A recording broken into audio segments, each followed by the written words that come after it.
Hi, everyone, and welcome. Today we are joined by Colonel Douglas Macgregor, former advisor to the Secretary of Defense, to discuss the war against Iran. Welcome back to the program, Colonel. Happy to be here.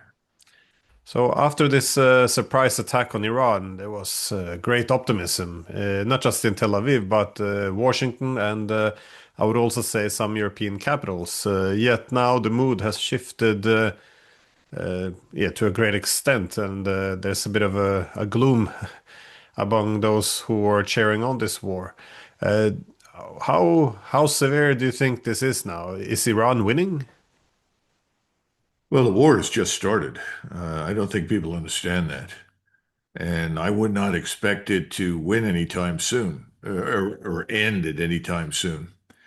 I think people grossly overestimated the impact of the surprise attack on Iran, in which we were ultimately complicit. I think President Trump did what he could to create the illusion that we were interested in some sort of negotiated outcome. And that helped to sort of disarm the Iranians, at least initially. They've surprised me with the rapidity that characterized their comeback.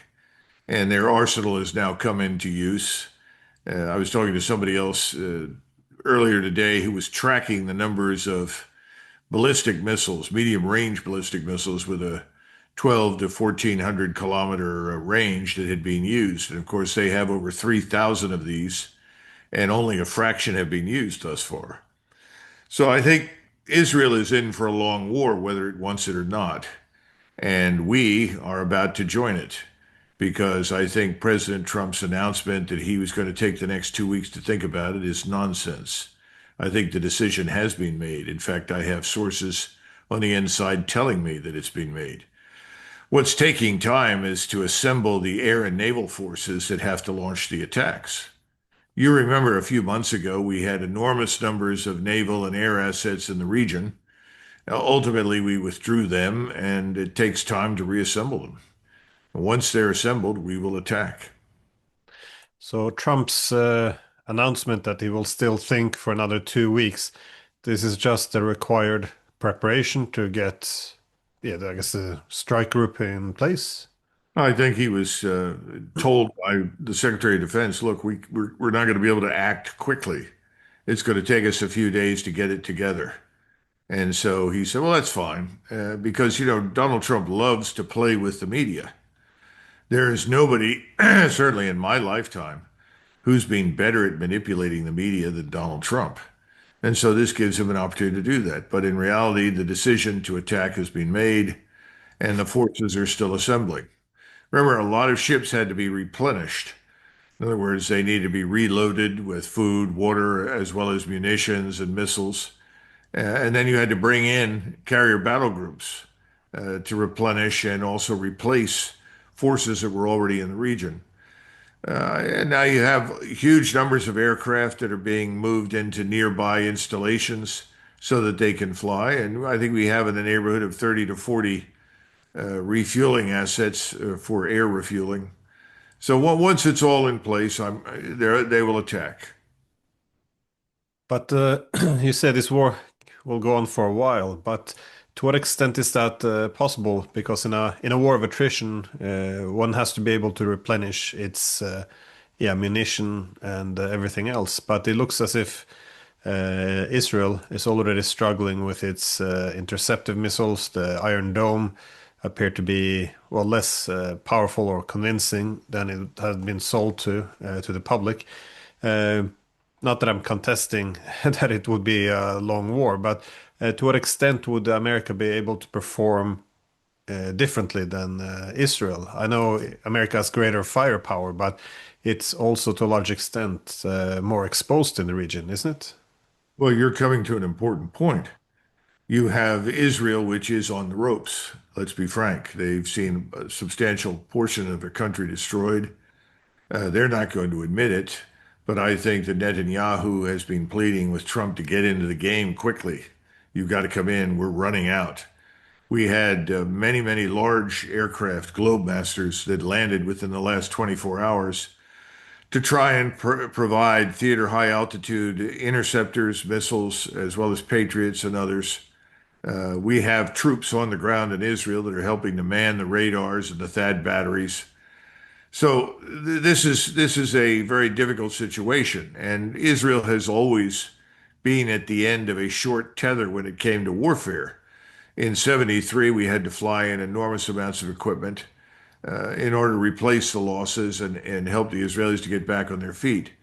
But at that point, they were the victims of an attack. This time, they victimized Iran. And Iran is different from the other states that they faced. Iran is a large continental power. The United States is preeminently an air and maritime power. We are not going to commit large ground forces. We don't have them to commit. And Iran is almost the size of Western Europe. Put France, Germany together, part of Spain and northern Italy, and you have Iran. That's an enormous area. You don't mobilize forces and move into a place like that quickly. And so I don't see much evidence for that. I think people need to understand what the goal is. And if I could take a minute to try and outline for people what the goal of the war is, then perhaps they'll understand what's really happening. This is a war for the Jewish state's hegemony across the entire region. That has to be understood. The Jewish state's hegemony, we think, is in our interest because it involves the conquest and securing of the oil and gas fields in the region. Now, the war against Russia has been lost. Remember, that war was always about removing Putin, ultimately fragmenting Russia, stripping it of its resources, and turning what was left into a vassal state owned largely by the banks in London and in New York City. That failed. That war's been lost. Russia is not going to lose Putin anytime soon, and its state is intact, and its military power is greater and more powerful than ever in its history, I would argue. So now we move down to the Middle East, the same people with the same backers, the same financial oligarchs, institutions, and political advocates that argued for a war against Russia to do what I just described, destroy the state and then strip the country of its resources. They are the same people who are advocating for war on behalf of Israel against Iran. And everyone always knew when this war began that we would have to come into it. Mr. Netanyahu never harbored any illusions about that. Why did he decide to do what he did? Because he has control of the United States. This has to be understood. Mr. Netanyahu has infinitely more control and influence over the U.S. Congress than President Trump does. And President Trump is effectively his instrument. He's not going to do anything or say anything that Mr. Netanyahu doesn't want him to say. He's been on the phone recently to Mr. Netanyahu, and people that overheard the conversation have mentioned that, he talks in gangster terms about what they're going to do. Well, we'll break their legs. They'll pay a price for this and on and on. It's this tough guy talk that is common in New York City. He likes that. And so he's very much on board with this war. And he too is convinced that he and others will profit from Iran's destruction. Now, I don't think it'll work. And I think that we're going to discover there are limits to air and missile power. And we're going to see that. We're also dealing with a very different state from what we would have seen 20 years ago. So that many of the scenarios that we've run through wargaming probably are irrelevant because Iran is far more technologically advanced today and far more capable than it was 20 years ago. We tend to talk about Iran the way the Israelis do. They treat it as though 46 years have not passed. And Iran is just this backward Muslim state that can be bullied and attacked at will. That's not going to happen. And if we get into this, we are going to sustain losses. And the operation that we're talking about launching in the very near future involves hundreds of aircraft. It's very complex. Everyone thinks it's simply a function of fly B-2 bombers that are invisible, invulnerable, invincible at 40,000 feet in over Iranian airspace and drop these munition penetrators that are supposed to punch through mountains and destroy the so-called enrichment, or uranium enrichment facilities. In truth, this is going to focus, I think, primarily on the destruction of the regime. And they've targeted everything down to police stations in Tehran and other cities. They want to try and paralyze Iran, make it incapable of holding itself together and responding. Now, again, I don't think that's going to work because I think the Iranians had some surprises for them. But this is where we're headed. Secondarily, we're talking about damaging these uranium enrichment facilities or nuclear development facilities.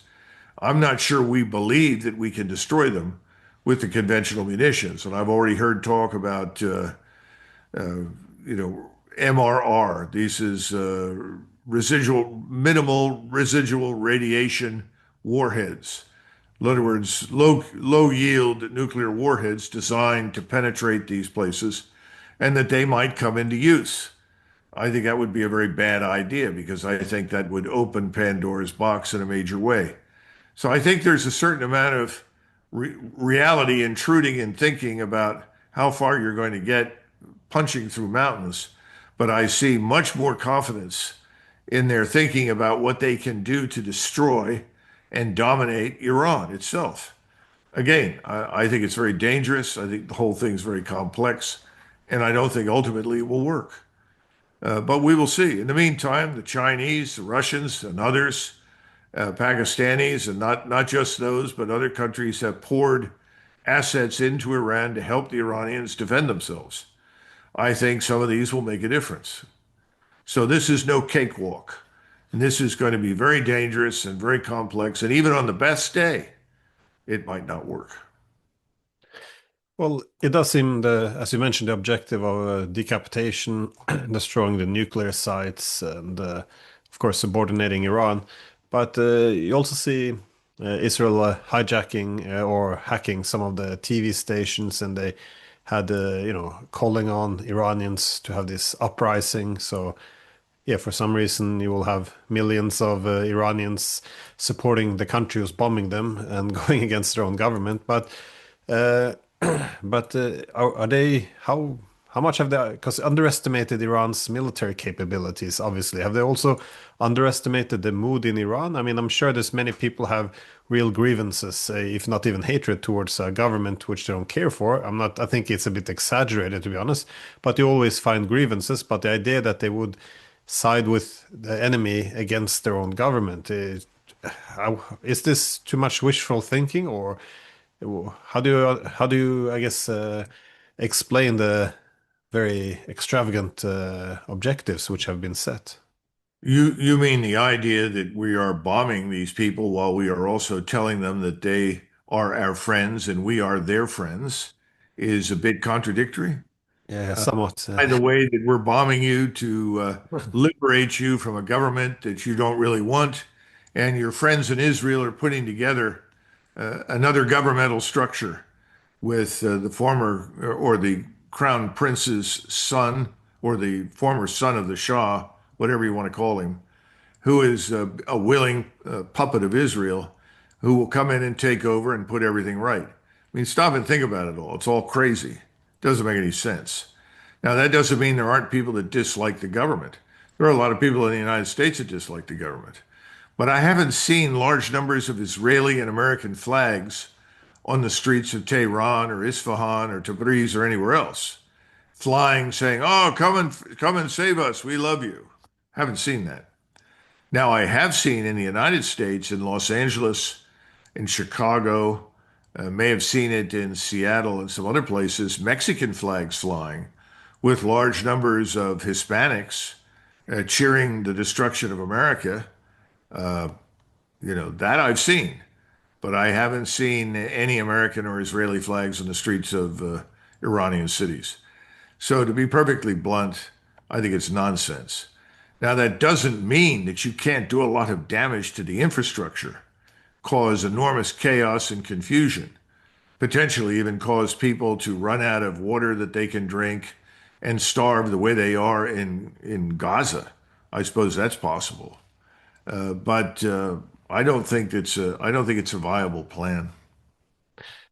Well, all this talks about weapons of mass destruction and being met as liberators, it all sounds yeah, awfully lot like 2003 with Iraq. But unlike Iraq, the United States had massive ground forces, and also the technical and military capabilities were overwhelming. The Well, Iraqis, if I may just stop you briefly, and I would tell yeah, you that had we just gone into Iraq in 2003 and removed Saddam Hussein, then turned the country over to the nation's military leaders and urged them to invite the United Nations in to help supervise the restoration of government and elections and so forth, and then left, we would have been very successful. Certainly in the South, when we came in, the Shiites were very happy to see us. There's no question about it. But then they kind of hoped that we would leave. You know, this is the problem. Benjamin Franklin used to say, guests in your house like fish after 2 or 3 days stink. The point is that it's one thing to welcome somebody to come in and remove somebody else for you and then leave versus somebody comes in, removes who was there, and then ultimately turns out to be worse than what you had and kills large numbers of you in the process. So, you know, you're right. Iraq and Iran are different, but we need to understand what we did in 2003 that was very stupid. We occupied. You never occupy if you can avoid it. And there was no reason to occupy in Iraq. There was no reason to dismantle the government, its administration. And we need to remember who was responsible for that. His name is Paul Wolfowitz. And that little coterie of people that took over the Pentagon, intelligence, and everything else in the Bush administration that were insistent that the road to Jerusalem and freedom went through Baghdad. I mean, just imagine what an asinine statement. But that's what they said. The same kinds of people, exactly the same, pushed the war in Ukraine against Russia. They are pushing the war now on behalf of Israel against Iran. We were always going to be involved in this fight because there is no alternative to our participation. Only complete failure and eventually destruction of Israel. So we had to come in on this fight. By the way, the same financial interests in London and New York City that wanted to destroy Russia, destroy its state, destroy the government, you know, turn it into a globalist paradise, introducing millions of non-Europeans into Russia. The same globalists who wanted to strip Russia of its resources. They are the ones who want to get control of the oil and gas resources in the Middle East and especially in Iran. And they want to break it up into small parts that they can then treat as vassal states of the greater Israeli state, which in reality is a vanguard for the globalist victory that they're hoping to achieve in the Middle East. yeah, I remember the yeah, Iraq being the pathway to Iran, but how possible is it to, again, Trump set this very high goal of complete surrender on the Iranians, but with merely airstrikes and naval assets, this seems to be, yeah, somewhat difficult, but also because how do you enter Iran? Would the Americans attack through the same corridor of Israel uses through Syria and Iraq, or would the United States attack from the sea? But if so, they can't get into the Persian Gulf when, and it's still unclear to what extent perhaps even Pakistan would help intercept any missiles launched against Iran. Again, so far it's all speculations, but there's many of the neighbors who are not quite happy about this scenario. So, um, but if the goal is simply to make Iran one big Gaza to inflict much punishment, how much what can be done, and what can be expected of retaliatory attacks? I mean, has the United States moved many of its strategic assets away from vulnerable places? Does it still have the fleet in Bahrain, or has I guess what preparations are being made? My understanding is that all the U.S. military personnel have been removed from Bahrain. I think we're trying to move U.S. uniformed and intelligence personnel to safe places in the region, or at least places that are unlikely to be attacked. How many have we managed to move at this point? I don't know. I think that's also had an impact on delaying the operation. But Bahrain, which is a very important place to the United States, particularly the United States Navy and Air Force, that has been evacuated. But I think the larger issue is much more straightforward. We have to understand what these goals mean. And then we have to ask ourselves, first of all, does this make any sense? I don't think it makes any sense. I think it's insane. And I've opposed this kind of thinking from the beginning. We don't live in the Eastern Hemisphere. We're Americans. We live in the Western Hemisphere. What are we doing? What are we trying to do? Is this going to improve the situation for Israel? I don't think so, because the loss that I think is inevitable in this contest will make it very hard for Israel to survive. And if they try to threaten the use of a nuclear weapon, if we don't do what they want us to do, or if any of their neighbors don't do what they tell them to do, they'll end up being on the receiving end of a nuclear weapon. These things have a bad habit of showing up in other people's hands. So I wouldn't write it off. Just because Iran hasn't built a nuclear weapon doesn't mean one couldn't become available if the Israelis threaten that. But here's the key thing, and you've come back to this again and again. We are not a continental power. Neither is Israel. Israel is a small colony that sits on the Mediterranean, and it is acting as though it's a great power because it has unconditional support from us. And we think that we can do to Iran what we plan to do to Russia. The entire global South is coming on side with Iran. Many European states are going to come on side with Iran that haven't done so yet. And then, of course, you have the usual suspects, India, China, BRICS, everybody involved in that are going to side with Iran. And more technology, equipment, and support is coming into Iran. The only thing we in the United States will achieve as a result of our actions is to become a pariah state all over the world. We're going to be hated and despised for what we're doing. We already are, but it's only going to get worse because the war is going to get worse. Now, will the war last a week, 12 months, 18 months, 10 days? I suppose a lot of that depends on the destruction. And right now, the destruction on the ground in Israel is substantial. And you have to ask yourself the question, 92 million people in an area the size of Western Europe versus far fewer than the 7+ million that live there normally in an area a little smaller than New Jersey. Who is going to come out on top? Can the aircraft carrier battle groups and the United States Air Force make a profound difference to that outcome? I'm skeptical. Yeah, my last question though is to what extent, well, how do you see the possibility of Trump changing his mind in terms of not attacking directly? Because I spoke earlier today with John Mersheimer. He believed that Trump might change his mind now because, well, they weren't able to do this decapitation strike. Iran proves to be much more powerful than expected. It turns out, this is a huge punishment for Israel. It's doubtful how much more they can absorb. And also, there's a huge pushback, not just among the American public, but also Trump's base and his own team. Tulsi Gabbard, for example, she does not seem happy with any of this. Do you think any of this will be able to convince him to change his ways, or you think the decision has definitely been made to attack? I stand by what I said at the beginning. That decision has been made. And asking Donald Trump to retreat from that is very, very difficult. We have a bad habit historically of making policy pronouncements that are unrealistic, that involve overreach, and then we can't retreat from them.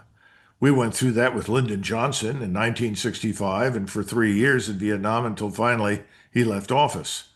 You can't do business that way, but we do because President Trump is largely impulse and emotionally driven. And he's influenced by his supposition that we today are the nation we were in 1991. We're not. In other words, he looks through the window at the White House, out across the Washington Monument, and the beauty that he sees, and he sees what he believes to be unchallenged power, prosperity, that makes any contest with anybody, uh, a foregone conclusion, especially against a state that he's being told is a backwater, led by this strange old man wearing a black turban. How could he take that seriously? So I don't see him changing his mind. I see no evidence for that at all. Sure. And I think he's going to carry through on this. Now, you mentioned something else that I think is very important to explore. You said, look at all the pushback in the United States. I don't see it. The American people aren't paying that much attention. The average American is worried about whether or not he can get a six-pack of beer tonight and watch the game on TV. As long as he can afford gas for his car and he goes to work without disruption, doesn't make a great deal of difference to him. And remember that he believes that war is something that happens on someone else's soil. Now, he can be rapidly convinced that he's wrong if things go badly here at home in the United States. We just admitted an estimated 30 million people into the country about whom we know absolutely nothing. There is no strategy for mass deportation. The assets for it don't exist. This is all being badly handled. The man who's in charge, this Mr. Homan, is focusing, understandably, on what he knows as a policeman, on criminals that are well identified. But that's a fragment. And there are many, many, many more out there that he knows nothing about. My point to you is if you listen to President Trump, listen to what he says, and then ask yourself, what has he done? Remember, he said, when I was president, I built the wall. No, he didn't. Now he's saying, see, you don't see people pouring into the country. But he's missing something. All the illegal ports of entry are being used by the drug cartels to move drugs and human trafficking into the United States, and also being used to bring in truckloads of cash from the United States into Mexico. What I'm trying to tell you is optics are one thing, reality is another. President Trump has always been very much about optics. And optics right now in the United States are these magnificent pictures of aircraft carrier battle groups steaming through pristine waters in beautiful sunshine with all these airplanes. But we have learned over many, many decades the ultimate impact of these things is minimal, if any. And again, we go back to the original point. You talked about how do you support this? How do you rearm? How do you replenish? It's very difficult. We're betting once again too much on what the Israelis bet on to begin with, a knockout blow. Big mistake. This is a continental power. It can absorb serious punishment and it will fight back. What happens when we do start to take losses? What happens if we lose any capital ships? What happens when the bases that we occupy are blown up? Then the Americans who are otherwise enjoying their beer and watching the game will say, wait a minute, what's this? How many of us were killed? Why? What are we doing there? I don't remember being asked about this. Was there any debate in Congress? No. Mr. Netanyahu owns Congress. There's no debate. They're all lining up to have their pockets filled with cash and doing whatever Mr. Netanyahu wants. And so is Mr. Trump. At this point, though, do you think the Americans or Israelis could use a tactical nuclear weapon? I think there's a real possibility that in desperation, the Israelis will. And ultimately, there may be voices arguing for that. That's why I mentioned the MRR, minimal residual radiation, low yield nuclear warheads. There could be. I think it's a very serious mistake. I think that's a degree of escalation that we should not move to under any circumstances. But remember, you're dealing with arrogance and self-delusion. That's a dangerous combination that inevitably results in failure. And we are all about arrogance, all about self-delusion. I wish it were not the case, but it is. Well, Colonel Macgregor, thank you so much for allowing me to ask you about this. I know you're not just very busy, but especially this week, you're doing these interviews all the time. So, yeah, thank you so much for your time. Once again, I hope I'm entirely wrong and something good happens, but I don't think so. Thanks. Bye bye.